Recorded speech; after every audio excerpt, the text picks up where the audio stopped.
حضرت مفتی محمد فاروق القادری صاحب، حضرت شیخ سعدی نے صدیوں پہلے فرمایا تھا تو کز محنت دیگران بے غمی نہ شاید کہ نامت نہند آدمی۔ تمہیں اگر دوسروں کی تکلیف سے تکلیف نہیں پہنچتی تو تم اس قابل نہیں ہو کہ تمہیں انسان کہا جائے۔ اللہ اکبر۔ آج آپ فرمائیے کہ ہمارے پورے گلوب پر انسانی حقوق جو دینی حقوق ہیں، اللہ اور اس کے رسول نے عطا فرمائے انسان کو اور مسلمانوں کو، ان پر کیا گزر رہی ہے اور کتنی شدت سے ان کی پامالی ہو رہی ہے اور اہانت ہو رہی ہے، توقیر انسانی کو پامال کیا جا رہا ہے۔ اس پر آپ کچھ ارشاد فرمائیں۔ شیخ سعدی کا جو آپ نے شعر سنایا یہ دراصل ایک حدیث کا ترجمہ ہے۔ بے شک۔ آقا کریم علیہ السلام نے فرمایا من لم یہتم بامور المسلمین فلیس منا۔ کیا بات، اللہ اکبر۔ جس شخص نے مسلمانوں کے احوال کی خبر نہ رکھی، سبحان اللہ سبحان اللہ، اور ان کی مجبوریوں تکالیف میں ان کی داد رسی نہ کی، فلیس منا، اس کا مجھ سے کیا تعلق ہے؟ کمال ہے جی، کمال ہے۔ یعنی اس میں ایک ناراضگی ہے۔ بے شک۔ اس جملے میں برانگیختہ کیا گیا ہے امت کو جی کہ ایک دوسرے کی مشکلات میں ایک دوسرے کا ہاتھ پکڑو۔ ڈاکٹر صاحب، ہمارے دین نے نہ صرف مسلمان کے حقوق بیان کیے ہیں بلکہ بحیثیت انسان کے رائٹس کا ذکر کیا ہے۔ اسی لیے قرآن مجید میں جا بجا یا ایھا الناس انسانوں کو مخاطب کیا گیا ہے تاکہ سب اس بھلائی اور خیر میں مخاطب قرآن بنے۔ تو ہیومن رائٹس کا پہلا چارٹر قرآن کریم ہوا، قرآن مجید ہے۔ رسول اللہ صلی اللہ علیہ وآلہ وسلم کا یہ فرمان کمال انسانی حقوق کا میں سمجھتا ہوں اصل نور اور زیور ہے۔ واہ۔ آپ نے ارشاد فرمایا الخلق عیال اللہ، سبحان اللہ، ساری مخلوق اللہ کا کنبہ ہے۔ سبحان اللہ۔ احبہم الی اللہ انفعوہم لعیالہ، سبحان اللہ۔ اللہ کو اس مخلوق میں سب سے عزیز اور پیارا وہ ہے جو اللہ کے کنبے مخلوق کے ساتھ دوسروں سے بڑھ کر نفع رساں سلوک کرتا ہے، اللہ اکبر، دوسروں کے لیے زیادہ راحت بخش اور نفع بخش بنتا ہے۔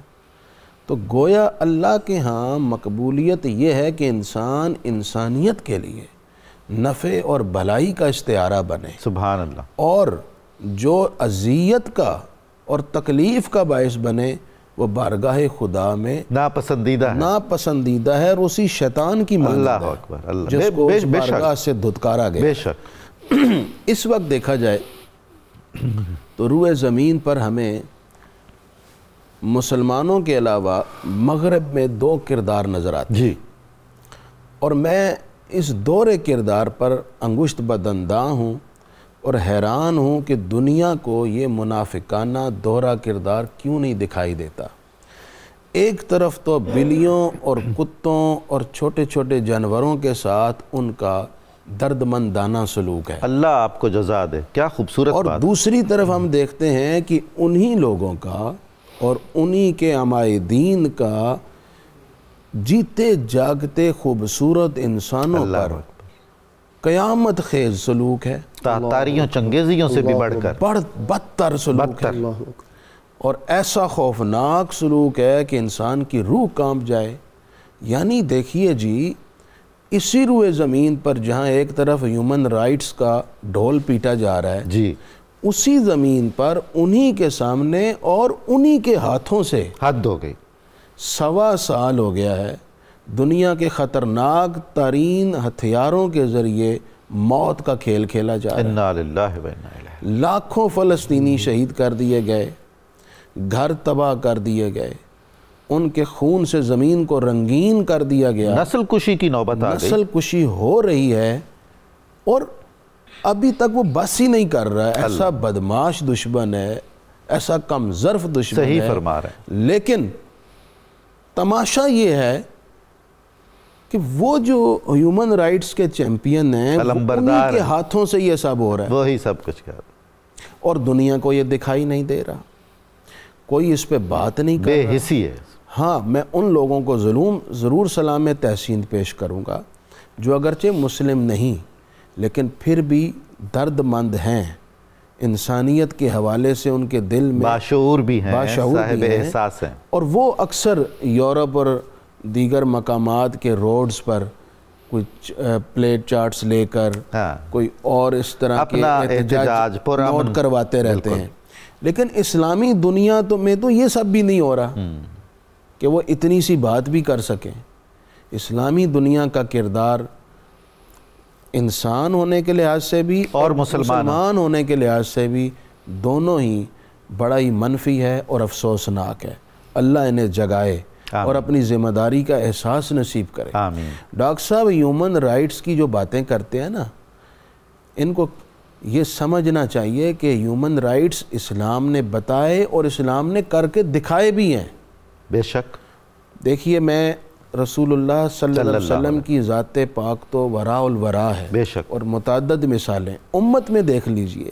جی، حضرت محمد بن قاسم اس خطے میں تشریف لائے، جی ہاں، جنگ ہوئی، لیکن چونکہ آپ خود ایک حکیم اور ایک ڈاکٹر تھے تو آپ جنگ کے بعد خود زخمیوں کی مرہم پٹی کرتے رہے۔ اچھا، بحیثیت انسان آپ نے اپنے دشمن کو بھی انسان والی حیثیت دے کر خود ان کی مرہم پٹی کی، یعنی ان کا علاج کیا۔ مخالف لشکر کے زخمی تھے ان کی مرہم پٹی اپنے ہاتھوں سے کرتے رہے۔ سبحان اللہ۔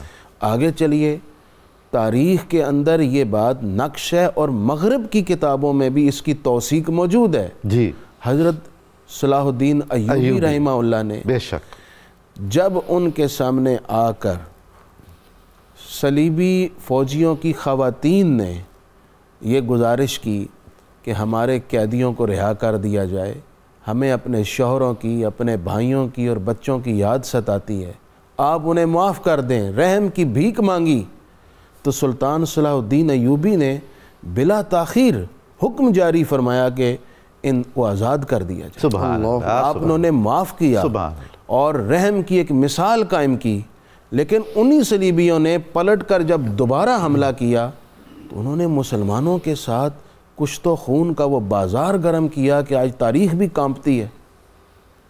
یہ ہیومن رائٹس کا جو آج تک جی تسلسل کے ساتھ، اچھا اس دور میں بھی یہ رائٹس کی باتیں کرتے تھے اور ظلم بھی یہی کرتے، اور آج بھی وہی صورت، رائٹس کی باتیں بھی یہی کرتے ہیں اور ظلم بھی، وائلیشنز بھی وہی کرتے ہیں۔ اور میں حیران ہوتا ہوں اپنے مسلمان بھائیوں پر جو یہ سب دیکھ کر بھی انہی کے قصیدے پڑھتے ہیں اور اپنے بھائیوں کا احساس نہیں کرتے۔